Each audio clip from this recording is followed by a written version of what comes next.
지난 10년 동안 AI 연구자들은 the more the better 이라는 신조, 즉 더 많이 데이터를 모을수록 더 큰 AI 모델을 만들 수 있다고 묻고 이를 통해 더 좋은 결과를 가져올 수 있다고 믿으면서 AI 분야의 한계에 도전해 왔습니다.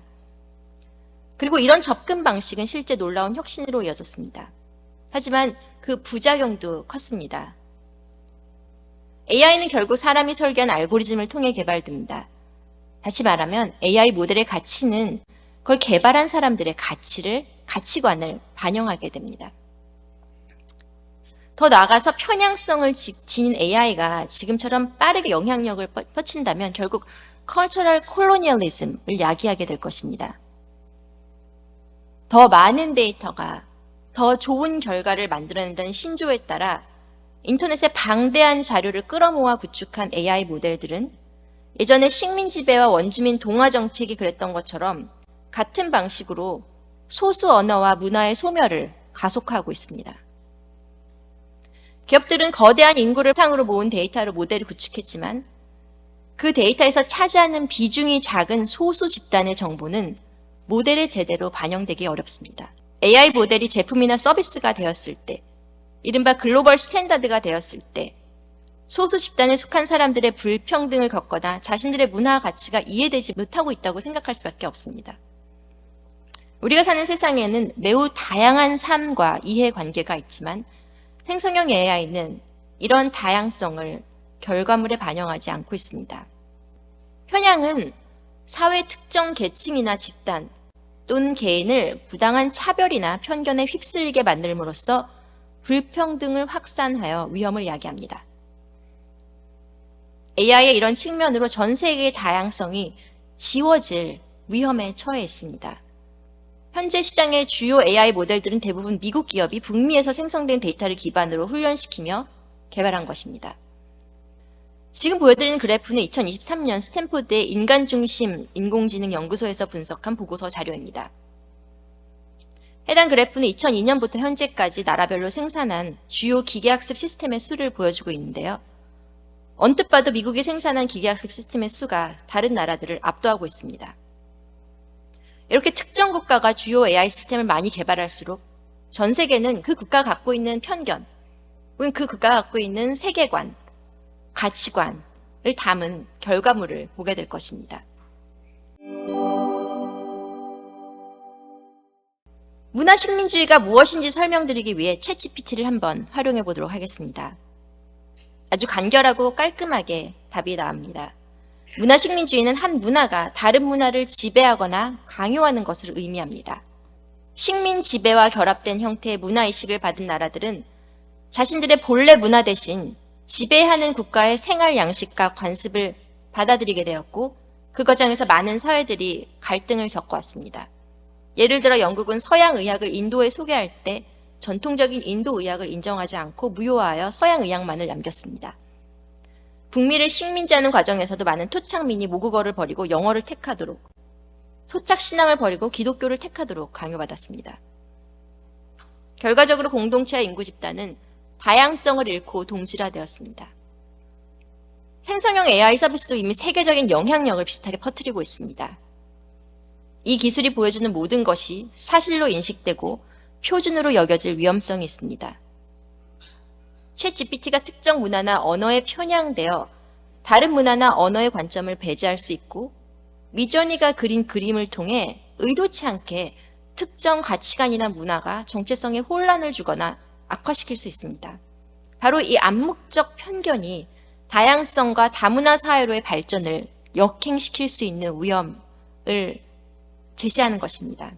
실리콘밸리에서 유명한 Move Fast and Break Things라는 표어가 여기까지 적용되어서는 안 된다고 생각합니다.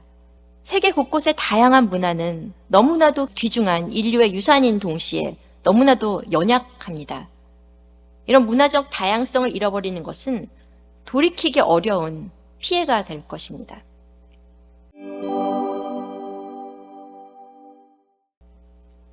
우리는 이런 다양성의 가치를 받아들이고 서로의 문화를 존중하기 위해서 지난 몇 세대 동안 싸워왔습니다. 우리는 인공지능 기술이 문화적 식민주의를 야기하는 것이 아니라 문화 공존과 화합의 도구로 사용되도록 해야 할 것입니다. 또한 보다 공정하고 다양한 가치관을 존중하는 사회를 만들기 위해서는 책임 있는 방식으로 AI를 다뤄야 할 것으로 생각합니다. 저는 이러한 위험을 방지하고 위기에 대응할 수 있는 가장 중요한 주체는 정부와 기업이라고 생각합니다. 정부는 규제와 혁신의 균형을 맞추며 기업과 협력해야 합니다. 이전에 다른 기술이 발전하는 과정에서도 그랬듯이 정부의 적절한 규제와 지원은 AI 기술 발전에 큰 역할을 할 수 있습니다. 정부는 AI 기술이 지속 가능하게 성장할 수 있도록 가이드라인을 마련하고 또 기술이 초래하는 위험으로부터 시민을 보호할 수 있는 규제 장치를 두어 사회적 안전망을 구축해야 합니다. 편향된 AI 기술은 특히 소수자들에게 심각한 해악을 초래할 잠재성이 있습니다. 이것이 국가 차원에서 AI의 윤리 원칙을 모니터링하고 감사, 검토해야 하는 이유입니다. 현재 여러 국가에서는 AI 기술이 편향성으로 인해 초래할 수 있는 위험으로부터 시민을 보호하기 위해 각자의 방식으로 AI 관련 규제를 수립하고 있습니다. 유럽연합은 생성형 AI를 고위험으로 분류하고 엄격한 규제 대상으로 삼아 AI 규제법 초안을 발표했습니다. 유해한 AI 기술에 대해 회사의 책임을 물을 수 있는 규제를 신설하고 또 강력한 보호제도 또한 마련하고 있습니다. 미국은 지금까지 자율 규제를 통해 AI 기술 개발이 윤리적이고 사회적으로 책임 있는 방향으로 이루어지도록 보장해 왔습니다. 하지만 최근 생성형 AI가 부상하면서 AI 규제와 관련된 수많은 법안이 미 의회를 표류하고 있습니다. AI가 걷잡을 수 없이 발전하고 있기 때문에 이제는 자율규제 촉진에서 벗어나 실제 기업의 책임을 물을 수 있는 규정을 진전시키고 있는 것이죠. 규제를 바라보는 관점이나 방식은 나라별로 크게 다를 수 있지만 인간 중심의 신뢰할 수 있는 AI를 목표로 한다는 원칙은 변하지 말아야 합니다. 기업의 역할도 매우 중요합니다. 결국 AI 기술을 개발하고 상품화하는 것은 기업이기 때문입니다. 인공지능은 사람이 개발하는 것이기 때문에 편향성으로부터 완전히 자유로울 수는 없습니다. 뛰어난 공학 기술로 바로잡을 수 있는 문제가 아니라는 점도 이제는 인정해야 합니다.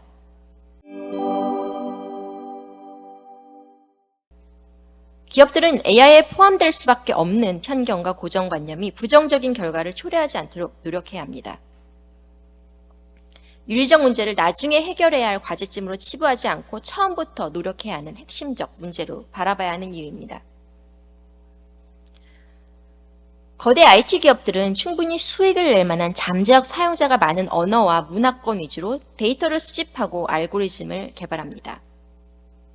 이렇게 개발된 언어 모델과 그 서비스가 대중화될수록 소수 집단은 지배적 언어와 문화를 받아들일 수밖에 없습니다. 기업은 좀 더 신중하게 데이터를 수집하고 한 집단의 정체성이 AI 모델에 치우쳐지지 않도록 노력해야 할 것입니다. 오픈 AI도 성립 당시에는 인류에게 유익한 방향으로 AI를 개발하겠다라면서 비영리법인으로 기술을 공개하고 AI 생태계 확산에 기여하겠다고 다짐했습니다. 그러다 2018년부터 마이크로소프트의 대규모 투자를 받기 시작하면서 연구 주제가 바뀌고 2019년에는 영리법인으로 바뀌면서 폐쇄적으로 변했습니다. 기업이 수익을 추구하는 것이 나쁜 것은 아닙니다. 물론 수익을 추구해야 할 의무가 있겠죠. 하지만 본인들이 개발하고 상품화하는 AI 기술에 대한 책임감은 더 가져가야 할 것입니다. 기업이 자발적으로 오픈소스 코드를 공개하면서 전 세계의 다양한 인종, 성별, 문화의 개발자들이 기술 개발에 참여할 수 있도록 해야 합니다. 이는 연구자나 개발자 혹은 기업뿐만 아니라 정부기관도 포함됩니다. 정부의 규제를 기다리거나 개인 사용자에게 결정을 떠맡겨서는 안 될 것입니다. 기업 스스로가 혁신하는 과정에서 책임감을 가져야 하고 자체적으로 규제를 실행하고 또 소비자에게 투명한 정보를 공개하기 위해서 인공지능 업계 내에서 자발적인 협력을 진행하는 것이 필요합니다. 이런 AI 기술의 대전환기에는 정부와 기업의 역할도 중요하겠지만 저는 개인으로서 여러분 한 분 한 분의 역할도 매우 중요하다고 생각합니다. 최근 급진적으로 발전한 생성형 AI의 경우 소설이나 웹툰, 시, 그림, 시나리오, 영상 등 예술 영역으로 여겨지는 분야까지 생성해내게 되었습니다. 생성 모델 기술이 처음 공개되고 몇 주 만에 사람들은 일러스트나 마케팅 아이디어 그리고 영화 컨셉에 이르는 모든 것의 초안을 만들고 브레인스토밍을 하는데 생성 모델을 적극적으로 활용하기 시작했습니다. AI를 활용해 직접적으로 도움을 받으면서 삶에 연결하기 시작한 것이죠. 아이디어는 있지만 현실로 옮길 기술이 부족해서 창작 활동을 시도하지 못했던 사람들에게 이 AI 기술은 희망이 되고 있습니다. 작년에는 생성형 AI 기술이 그린 그림이 국제미술전에서 1위를 차지하면서 많은 사람들을 놀라게 하기도 했습니다.